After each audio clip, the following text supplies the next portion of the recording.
Here is some gold pride with a very splash nyan here. And yes, that is Dr. Frankenderp.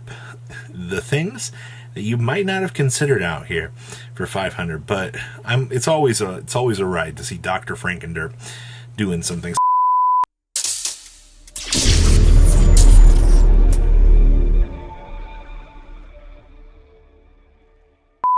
Hey, what's up guys, Deli here from Team wnax, and today I decided to play Gold Pride at the Regionals. I ended up getting 14. My losses were like unfortunate. I don't think I really made like too many like major mistakes.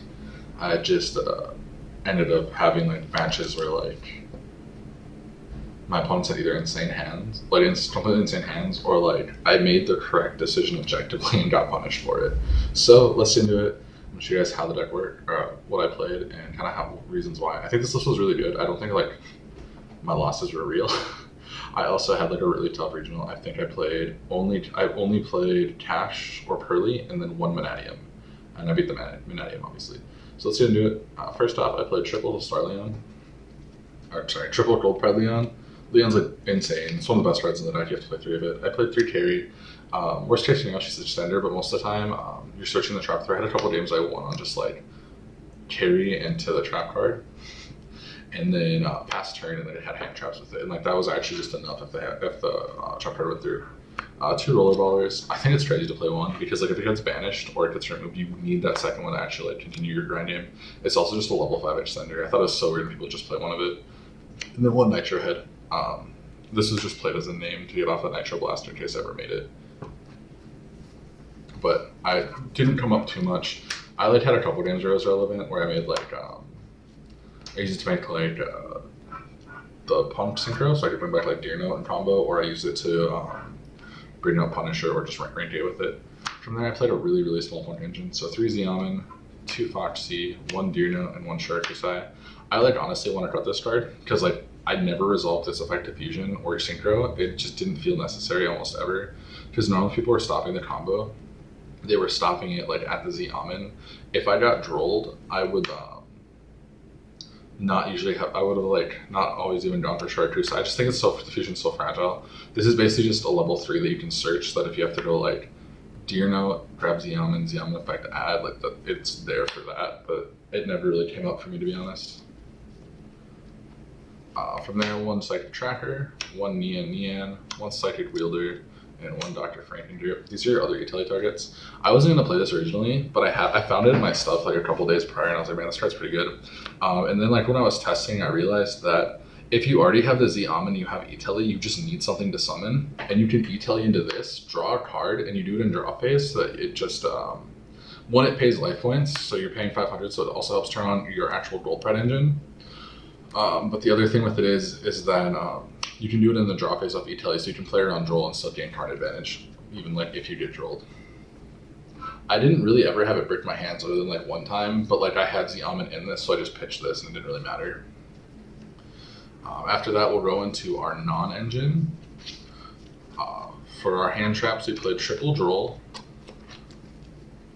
triple Ash, 1 Ogre, and 2 Nibiru's. And then we also played 3 Infirms, and then 2 Talents, and 1 Called By. These are all our non-engine cards. I wanted like a pretty big non-engine. I opted to not play books, because as good as I thought they were, I didn't want to be setting more cards, and I also wanted to draw the, when I would get my Gold Pride continuous spell to give me a draw during the end phase, I wanted to draw into more hand traps that were good off that. I still played Imperm. Imperm was still fine. I wouldn't even mind this being something else, or even just playing a 3rd Nibiru over it, but Imperm was obviously just good, so I opted for that over Baylor because of it's just like infinitely better card, right? It does suck when you draw it off of your continuous spell, but yeah. That was the only non-engine I didn't play. Then I also played 2 Talents. I like Talents at 2. I don't know, I'm weird.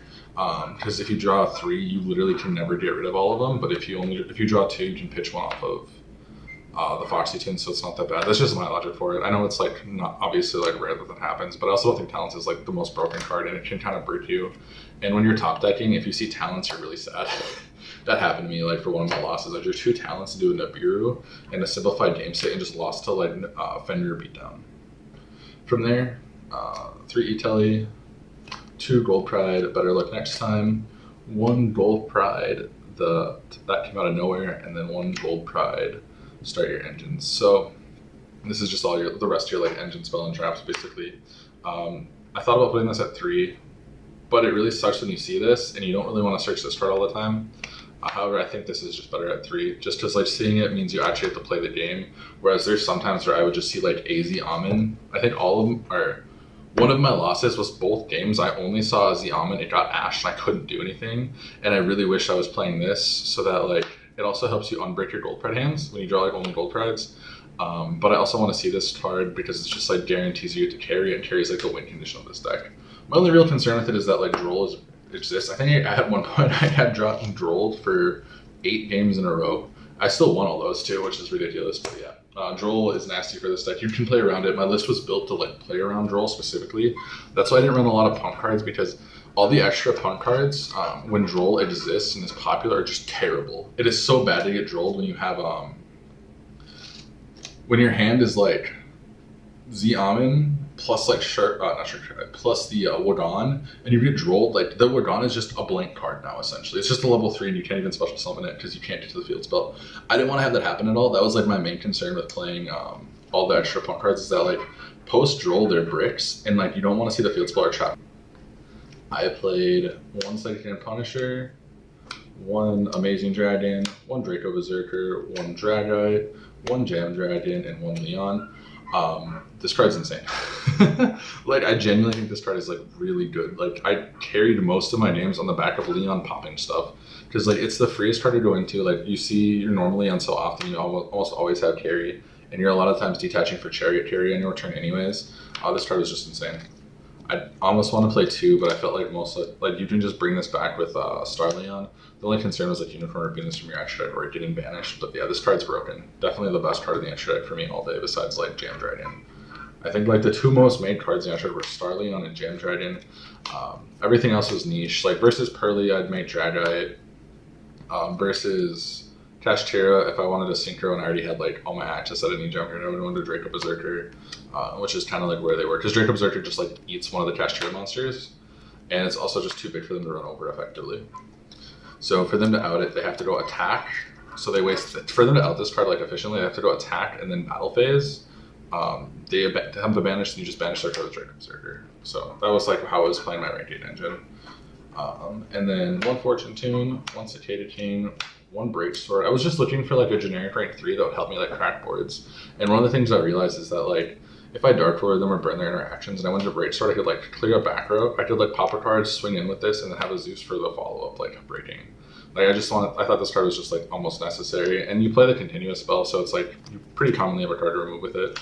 1 Chariot carry. This goes back to the extra deck.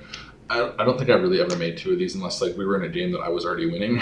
Because if I resolved Chariot carry and got the field spell or got the continuous spell and I got it to go back, I generally was in a good spot anyways. 1 Photon Lord. This card's like mandatory. This is like the only way you play around Nibiru in this deck. Specifically, you just like a lot of the times I would go Jam Dragon, bring back an 8, and then I would have like 1 Extender in my hand. I would use that Extender plus the either Tracker or Neon to just make it a rank 3 and go from there. 1 Zeus. This card's broken, obviously. One of the fusions. I never made this card once. I hate making this card. Like my punk PTSD of getting ashed on this card or getting Villard on this card is so real. I don't think it's good because like all the hand traps beat this card anyways. 1 roll and then 1 pinballer. This card's so broken. Versus Pearly specifically, the field spell makes it so you can't remove any of their cards.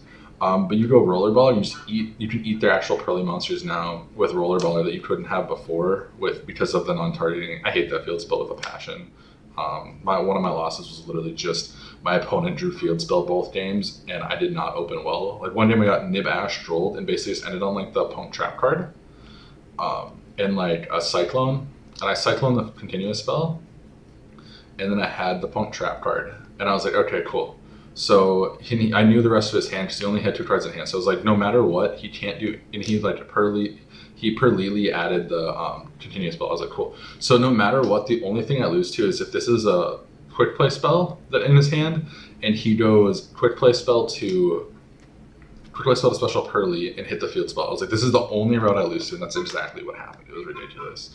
When Nitro Blaster, I never made this card. I don't know if you even need it, to be honest. It's kind of mediocre, like low key. It's an okay card, all things considered, but it's just like you don't really need it that much. It's weird. But I never made it, but I have been testing. It might be better to just play another XYZ or Link monster, but I don't think I was ever really like wanting a Link monster except if I had like Nibiru on my board.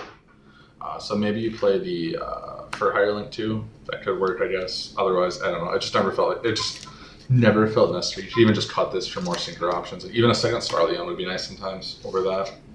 I'd also say like the fusion is almost cuttable. I don't think I'd ever make it unless I was like in a really, really shitty position. But yeah, I don't think you need it even. It's weird. From there for the side deck, triple Damascene. I don't like this card. The times I would draw it, it was never that good. In the boards right now are just like so big that doesn't matter. And versus, I was like, oh, versus Pearly, this card's good, right? No, it's not. Because you kaiju them and they just get like 5 cards back for it. It's ridiculous. You literally kaiju them into a +5 after they already drew 4 off Sleepy. Like you're just losing more because of it. I would definitely cut this. I'm not sure what I'd switch for it though. I might put Nibiru and triple Nibiru on the side over it. Triple Dark Ruler. It's okay. It's very weird because like a lot of the decks, if you Dark Rule them, you want to kill them after. Pearly doesn't care about this card. This might again come up for something else. I never resolved it once. It never was really important. Now we get to actual good side cards. Cyclone's crazy. I brought it in going first against Pearly specifically because I didn't want to, I just brought it in against Pearly like every time because like hitting their continuous spell like kills their grind game. Or kills their ability to recover, so you just hit the continuous spell and it's free. Going first, putting in, hitting their field spell is like broken because it means like you're 1-for-1ing them, but it makes it so I can like actually resolve Start Your Engine, and Start Your Engine beats that like entire deck by itself. Like one Start Your Engines, when they make their first XYZs, they actually just lose. Triple Evenly. Yeah, this card is actually really, I wasn't sure about playing this card, but it was really good all day.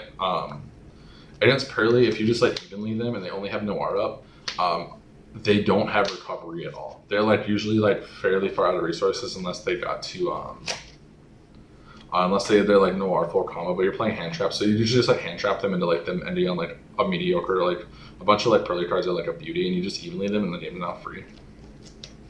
A lot of the times when I played against them, they would just go into beauty, and that was all they'd really do. After that, triple anti-spell. Anti-spell's broken. I only saw it like 2 or 3 times, but every time I saw it, I won the game. So yeah, that's the deck, Gold Pride Punk. I really like this deck a lot. I think the list I had was almost perfect. There wasn't much I would change about it other than maybe the extra deck and the side deck. I really liked the main deck choices overall. Nib was like pseudo questionable, but like I think it's just supposed to be a higher impact card in like specific matchups. I think if you put this to the side, you're at 40 and like the deck is like totally fine at that point. You just side triple in over the Gamma Seals, which is probably what I'm gonna end up doing. I'm also probably gonna cut these for Book of Eclipses. I think Eclipse is insane in a lot of matchups. Like versus Pearly. When they would go for Pearleap, you just Book of Eclipse them and they don't get Pearleap anymore. And yeah, they drew 2 cards, but their like actual board is so fragile now that you just make a Zeus and board wipe them. That's the game. That's game over right there. So, I think that's just the only real for like engine changes I would have made for these. I think like these would have been swapped, and the Gamma Seals would have been swapped out. And I think I liked everything else. Anti-spell works really good in this deck. You don't play that many spell cards, and like once I'm siding for going first, I still like don't really change too much for my spell lineup other than like, so I've taken talents out against like non-hand trap based decks. Same with Called By. So like in those matchups, this comes in like you're really not playing very many spell cards. And yeah, that was the deck. I really liked it. I think I might play a third continuous spell. That's the only other thing I would change in the main. I think was cut Nibiru's to the side because it did break me a couple games, and literally just swap out or swap in 1 continuous spell for something else in here. But everything felt good besides that.